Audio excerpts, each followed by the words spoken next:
1925 പുറത്തിറങ്ങിയ Charlie ചാപ്ലിന്റെ the gold rush എന്ന സിനിമയുടെ പ്രമേയം സ്വർണ്ണാന്വേഷികളെ പറ്റിയാണ്. 19-ാം നൂറ്റാണ്ടിൽ ലോകത്ത് പലയിടത്തായി സ്വർണമുണ്ടെന്ന് കണ്ടെത്തുന്നു. ധനവാന്മാരാകാൻ മോഹിച്ച് ഈ സ്ഥലങ്ങളിലേക്ക് കൂട്ടക്കുടിയേറ്റം നടക്കുന്നു. തത്ഫലമായി ആ സ്ഥലങ്ങൾക്ക് ചുറ്റും പലവിധ വികസനങ്ങൾ നടക്കുന്നു. അവ പട്ടണങ്ങളായി മാറുന്നു. അമേരിക്ക, കാനഡ, ഓസ്ട്രേലിയ, സൗത്ത് ആഫ്രിക്കയിലൊക്കെ ഈ പ്രക്രിയ നടന്നെങ്കിലും ഏറ്റവും പ്രശസ്തം യുഎസിലെ കാലിഫോർണിയ ഗോൾഡ് റഷ് ആണ്. ഇത്തരം ഗോൾഡ് റഷുകൾ നടക്കുന്നതിന് മുൻപ് സ്വർണം അത്രയ്ക്ക് സുലഭമായിരുന്ന ഒന്നല്ല അന്താരാഷ്ട്ര മാർക്കറ്റിൽ. മാത്രമല്ല, ഗോൾഡ് റഷ് കാരണം സ്വർണം വേർതിരിക്കാനുള്ള സാങ്കേതികതയിൽ ധാരാളം വികസനങ്ങൾ ഉണ്ടായി. ഇൻഡസ്ട്രിയൽ റവല്യൂഷന് ഇതിൽ വലിയൊരു പങ്കുണ്ട്. എല്ലാ രാജ്യത്തെ കറൻസിയും ഒരു വില കൂടിയ ലോഹത്തിനെ അടിസ്ഥാനപ്പെടുത്തിയാണ്.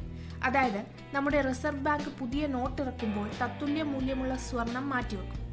ഇങ്ങനെയുള്ള ഗോൾഡ് സ്റ്റാൻഡേർഡ് കറൻസി സ്റ്റാറ്റസ് കൂടുതൽ രാജ്യങ്ങളെ ഏറ്റെടുക്കാനുള്ള ഒരു പ്രധാന കാരണം ഗോൾഡ് റഷാണ്. അല്ലെങ്കിൽ ഗോൾഡ് റഷ് കാരണം വന്ന കൂടിയ സ്വർണ്ണ സപ്ലൈ ആണ്. അതിനു മുമ്പ് സ്വർണവും വെള്ളിയും ഒക്കെ ഉപയോഗിച്ചിരുന്നു. ഈ ഗോൾഡ് റഷുകൾ ലോകത്തിന്റെ സമ്പദ് വ്യവസ്ഥയെ മാത്രമല്ല മാറ്റിയത്, കൂട്ടക്കുടിയേറ്റം സംഭവിക്കുകയും അതുകൊണ്ടുണ്ടായ അടിസ്ഥാന സൗകര്യത്തിലെ വികസനവും ഒക്കെ പരിണിത ഫലങ്ങളായിരുന്നു. ഭാഗ്യാന്വേഷികൾക്കെല്ലാം സമ്പന്നരാകാൻ പറ്റിയില്ല എങ്കിലും പലരെയും അടിമത്തത്തിൽ നിന്ന് സ്വതന്ത്രതയിലേക്ക് നയിക്കാൻ ഇതിന് കഴിഞ്ഞു.